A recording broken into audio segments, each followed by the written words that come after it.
The idea that the Great Depression was finally brought to an end by the onset of World War II has been a staple of history textbooks, documentaries, and various war propaganda for decades. This myth continues to be perpetuated to the present day. In 1943, with the federal government spending more on defense than it had ever spent on relief or public works, America finally reached full employment.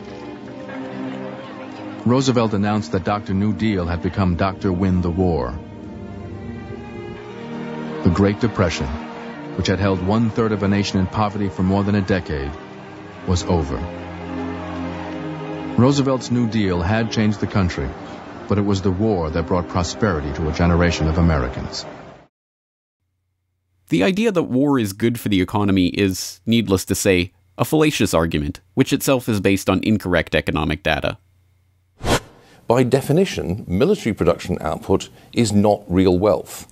Wars destroy wealth rather than creating it. In fact, if you look at the figures for American economic activity and you strip out the war effects, as people like Robert Higgs have shown, what you can only conclude is that in fact the Great Depression does not really end until 1947 or 1948. And that the war simply conceals or covers up the continuing low level of real wealth-creating economic activity in the United States.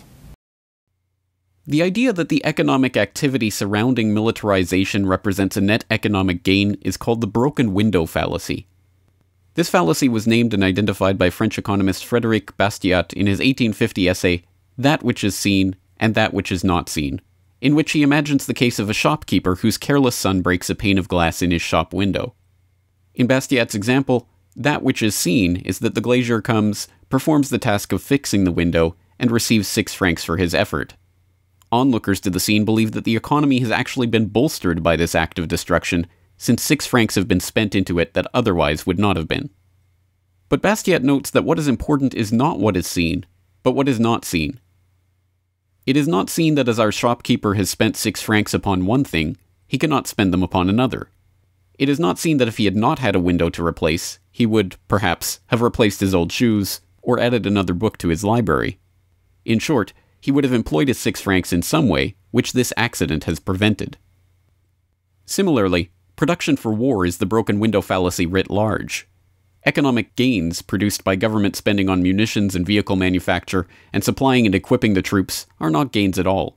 Money has merely been diverted to the pockets of the defense contractors via the political cronies in their back pocket. So why is this important? Because, sadly, this myth is being played on by the warmongering class to once again push the idea that war is good and even necessary for economic progress. This time it is not just manufacture of supplies or munitions that are being touted, but war's ability to justify government spending on investment. No matter how unlikely the threat, or whether it is indeed completely made up, this warped thinking holds that such lies and exaggerations are the answer to our current economic problems. If we discovered that space aliens were planning to attack, and we needed a massive buildup to counter the space alien threat, and really inflation and budget deficits took secondary place to that, this slump would be over in 18 months.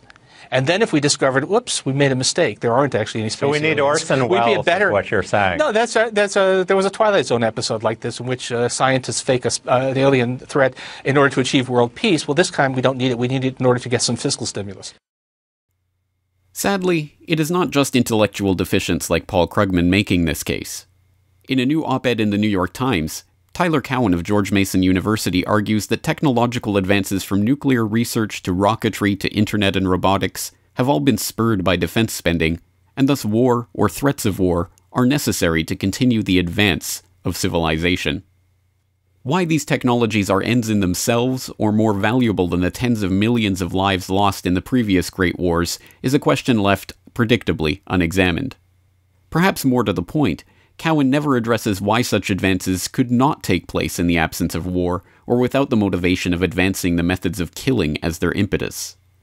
What is most fundamentally upsetting about the mindset that justifies carnage in the name of economic gain is that economic gain is usually measured in abstract concepts like GDP growth or increasing equities markets that have no or even negative correlation with the livelihood of the poorest members of society. Income actually shrank by 0.7% for 99% of Americans during the supposed recovery of 2009 to 2011. For the top 1%, income grew 11.5%. This is the type of help that massive government spending on bank bailouts and other stimulus measures invariably creates. In times of war, the situation is even more perverse.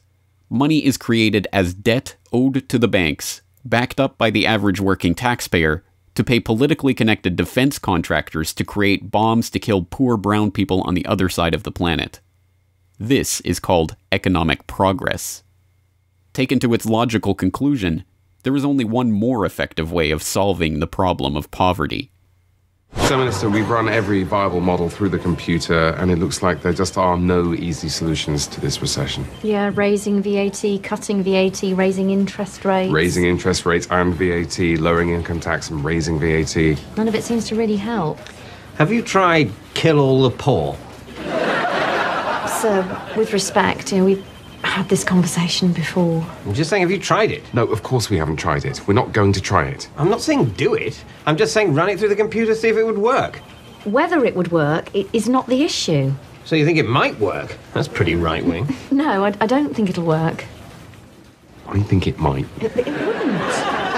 Why not? Well, because they do all the, they clean all. We need them for all the things that we don't fancy. Aren't you thinking of immigrants? Look, there's an easy solution to this, guys. Just run it through the computer and check. Well, no. I can't believe you haven't done it drunk as a joke. What? Well, just do it quickly. I'm not going to do it. Why not? Because it's offensive and evil. I don't see the objection. The computer's not going to be offended. Just run it through. The computer will say, no, it wouldn't help to kill all the poor, and I'll stop going on about it. Right then. After all, if we are willing to believe the lie that sacrificing lives is good for the economy, why not go that one step further?